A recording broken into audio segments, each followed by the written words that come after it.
Hello everyone. Today we will be discussing some multiple choice questions on Transfer of Property Act 1882, which is a part for your business laws. So, without wasting much time, let's start with our video. Question number 1. In which of the following cases is rule against perpetuity not applicable under the Transfer of Property Act 1882? Option A. In case property is transferred for the benefit of lineal descendants. Option B. In case property is transferred for the purpose of construction of a bindery. Option C. In case property is transferred for the purpose of creating a temple promoting sati. Or option D. In case property is transferred for building a library for comic books. The correct answer for this question is option D. In case property is transferred for building a library for comic books. Question number 2. In which of the following cases will the point mortgagee has no right to redeem a prior mortgage? Option A. Point mortgage is invalid. Option B. Point mortgage is time barred. Option C. Point mortgagee has lost all remedies of foreclosure. Or option D. All of the above. The correct answer for this question is option D. All of the above. Question number 3. Section 5 of the Transfer of Property Act 1882, option A, applies to property sold in auction sale. Option B, does not apply to property sold in auction sale. Option C, applies to compromise of doubtful rights. Or option D, does not apply to compromises of doubtful rights. The correct answer for this question is option B, does not apply to property sold in auction sale. Question number 4. Section 99 of the Transfer of Property Act 1882 deals with option A, provisions related to charges on property. Option B, provisions related to anomalous mortgage. Option C, provisions related to mortgage by depositing of title deeds. Option D, none of the above. The correct answer for this question is option D, none of the above. Question number 5. Subrogation as defined in Section 92 of the Transfer of Property Act 1882 can be option A, conventional. Option B, legal. Option C, either option A or option B. Option D, neither option A nor option B. The correct answer for this question is option C, either option A, conventional, or option B, legal. Question number 6. The basic ingredients of the doctrine of lispendence are option A, the suit should be collusive. Option B, property should have been transferred or otherwise dealt with. Option C, a litigation should be pending in a court of competent jurisdiction. Or option D, the suit must not be related to a specific immovable property. The correct answer for this question is option C, a litigation should be pending in a court of competent jurisdiction. Question number 7. The doctrine of lispendence, option A, is applicable on both movable and immovable property. Option B, is applicable on both partial and absolute transfers. Option C, is applicable on both specified and unspecified properties. Or option D, all of the above. The correct answer for this question is option B, is applicable on both partial and absolute transfers. Question number 8. The English law, option A, recognizes the concept of universal doni. Option B, recognizes the concept of universal succession. Option C, both option A and option B. Or option D, neither option A nor option B. The correct answer for this question is option D, neither option A nor option B. Question number 9.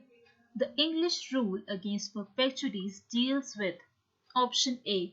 Interest to arise in future. Option B. Interest in present. Option C. Both option A and option B. Or option D. Neither option A nor option B. The correct answer for this question is option C. Both option A. Interest to arise in future and option B. Interest in present. Question number 10. The English rule that a grant should be construed most favorably to the sovereign, option A, is applicable in India in its totality. Option B, is not applicable in India. Option C, partially applicable in all the cases in India.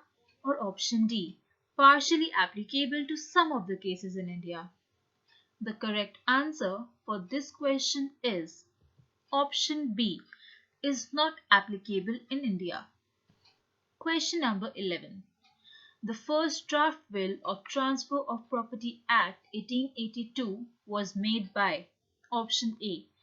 First Law Commission, option B. Second Law Commission, option C. Third Law Commission, or option D. Fourth Law Commission. The correct answer for this question is option A. First Law Commission. Question number 12. The forfeiture under Section 111G of the Transfer of Property Act 1882 can option A. Not be waived off except by express declaration of the same. Option B. Can be waived off by acceptance of rent becoming due after forfeiture after the suit to eject lessee has been initiated. Option C. Can be waived off by accepting of rent becoming due after forfeiture in case lessor is not aware that forfeiture has incurred. Or option D. Can be waived off by accepting of rent becoming due after forfeiture as long as lessor knows that forfeiture has incurred. The correct answer for this question is option D. Can be waived off by accepting of rent becoming due after forfeiture as long as lessor knows that the forfeiture has incurred. Question number 13. In absence of contract or usage to the contrary, the notice period for termination of lease for residential purpose is option A 15 days, option B 1 month, option C 2 months, or option D 45 days. The correct answer for this question is option A 15 days. Question number 14. The Privy Council in Muhammad Sher Khan versus Seth Swami Dayal has settled that option A. Section 98 of the Transfer of Property Act 1882 is subject to Section 60 of the Act. Option B. Section 60 of the Transfer of Property Act 1882 is subject to Section 98 of the Act. Option C. Either option A or option B depending on the facts of the individual cases, or option D. Neither option A nor option B. The correct answer for this question is option A. Section 98 of the Transfer of Property Act 1882 is subject to the Section 60 of the Act. Question number 15. The provisions of Section 60A of the Transfer of Property Act 1882 do not apply when option A. The mortgager is in possession of the property. Option B. The mortgager has recovered possession of the property. Option C. The mortgagee has defaulted in receiving payment. Or option D. The mortgager has not defaulted in making payments. The correct answer for this question is option B. The mortgager has recovered possession of the property. Question number 16. The rule against perpetuity as given in Section 14 of the Transfer of Property Act 1882 applies to option A. Immovable property, option B. Movable property, option C. Both option A and option B, or option D. Unconditionally to option A conditionally to option B. The correct answer for this question is option C, both option A, immovable property, and option B, movable property. Question number 17. Transfer or spec succession is option A, valid, option B, void, option C, voidable, or option D, either option A or option B. The correct answer for this question is option B, void.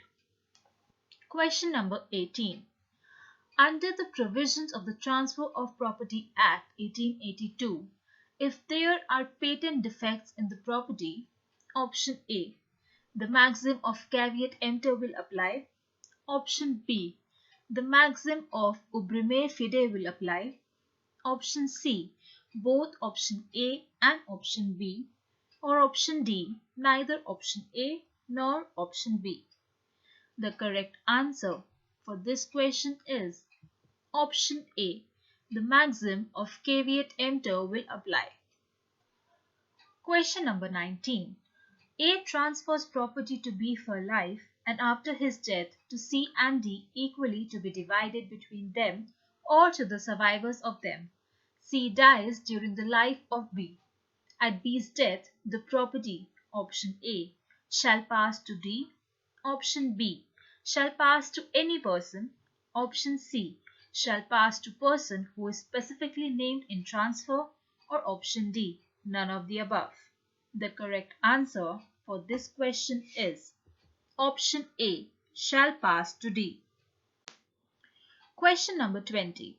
The provisions of conditional transfer is provided in the Transfer of Property Act 1882 under which section? Option A, Section 25. Option B, Section 26. Option C, Section 27. Or option D, Section 29. The correct answer for this question is option A, Section 25. That's all for today. I hope you all learned something new. In our next video, we will take up some more questions on Transfer of Property Act 1882. Keep learning. All the best.